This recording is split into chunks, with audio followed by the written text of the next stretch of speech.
Hi guys, how you doing? Arun Bhardwaj here and you are watching The Performer. That life to the exclusion of all other things with that group of people. But initially, it's shocking, and especially to see all the machinery as well. You know, the trucks, and yeah, that's unsettling. Yeah, we're suddenly confronted with 200 people, all of whom seem to be extremely busy doing things. They seem to know what they're doing, and I've never met them before, but they're part of this. They're in on the secret, but then very soon that's assimilated, and you know that you can share that. You shall not pass! Try to think of something that does not involve energy and you won't get very far.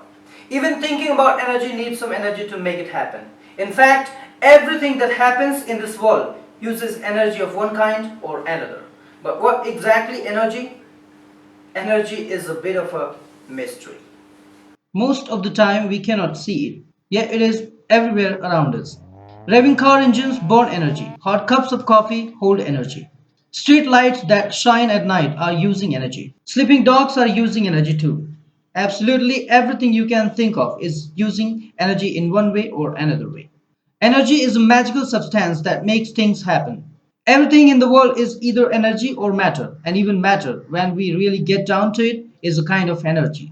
Nothing is effective without energy. Real energy is inexhaustible. Energy breeds more energy. Everything radiant is energized. Energy is full of life. Energy supports life. Energy moves life. Raw energy is formless. Giving form to energy makes it creative. The human body is conduit for energy. The many parts of the physical body have corresponding energetic parts. The shape of the energy within us is the same shape as the body. What is energy exactly? Webster's dictionary describes energy as a vigorous exertion of power. Okay, but how does it work? If we go to quantum physics, we find that the concept of energy gets to be quite complicated. Einstein showed us that equal to mc squared. Energy equals mass times the speed of light squared. This tells us that mass and energy are interchangeable. Also, that both spaces and time are not absolute. The most important consequence of this is that mass is nothing but a form of energy. So everything is a form of energy. Objects at rest have a stored energy. Trees, rocks, dogs, water, and people are all made up of energy in one form or another. This means that energy can exist as either solid matter or as non solid matter. Such as a beam of light, radio waves, microwaves, and X rays are all forms of pure non solid energy. Where does energy come from? Energy is all around us, everywhere in all different wavelengths and frequencies. From energies with very short wavelengths like cosmic radiations and X-rays to very long wavelengths such as radio waves and infrared waves. Every day our bodies are being hit with these energies from many different sources. We don't see it, but we know it is there. When we speak, our voice saying words has released sounds waves of energy causing ripples in the air around us. When we think, our brains release wavelengths of energy. Can energy be measured? To the scientific community, energy is something measurable with specific instruments to detect. For example, heat, light, or cosmic radiation. The energy used in acting is equally real, with the measuring device being that exquisitely sensitive one, the human body. Acting balances energy. We all have storage centers in our bodies that house energy and energy patterns. These centers are called chakras.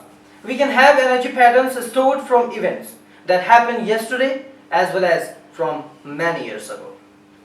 Some of these patterns will be happy memories and others will be unpleasant or painful memories of something that happened to us. Sometimes we stash them away deep into some recess in our chakras and auras, or the energy field around us. We try to forget about painful memories, but they don't really go away.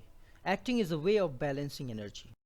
Although there are many kinds of energy in the world, they all fall into two broad categories: potential energy and kinetic energy.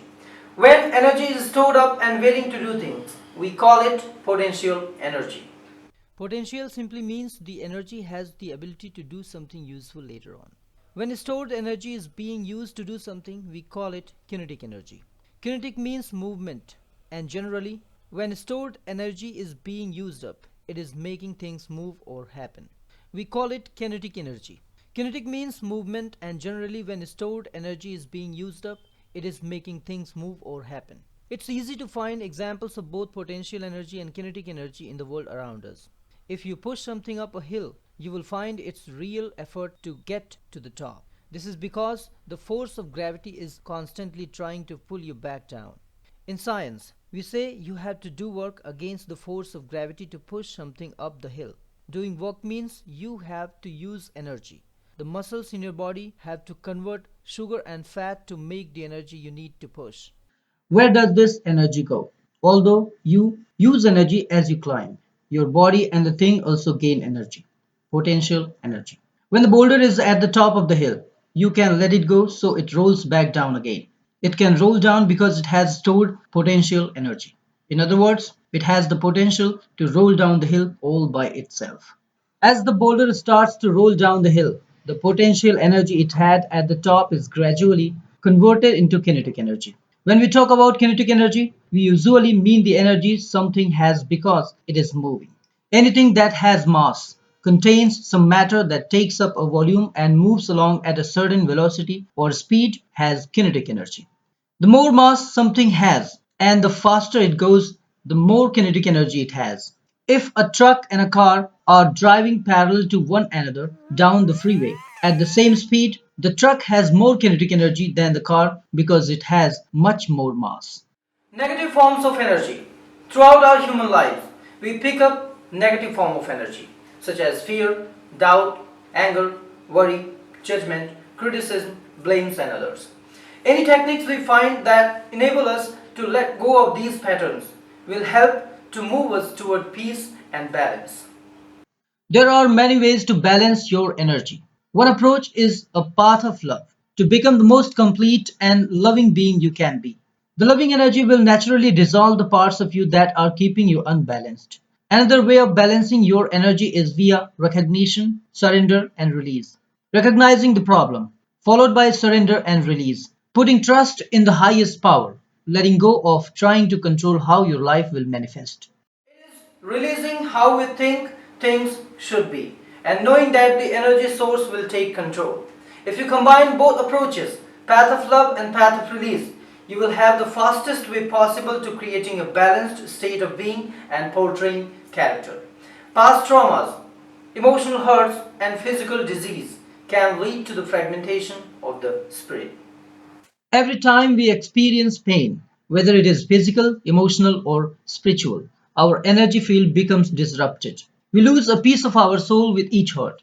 Left untreated, these lost fragments of our soul exist outside of our being. Thus, our spirit is fragmented. We are not whole, although we may appear whole to those we encounter along the way. When we meet someone for the first time, we usually cannot see their flaws. These flaws or fragmented spirits become apparent over time as the relationship continues. Flaws are not bad, we all have them. Anyone over the age of 5 has had some kind of hurt in their lives. Yes. Then why the fuck didn't you say so?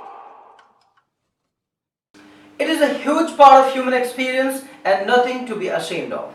These fragments exist in our energy or aura fields. If an actor can understand the life body and its functions, he or she can help bring these pieces of their spirit back into the character being portrayed.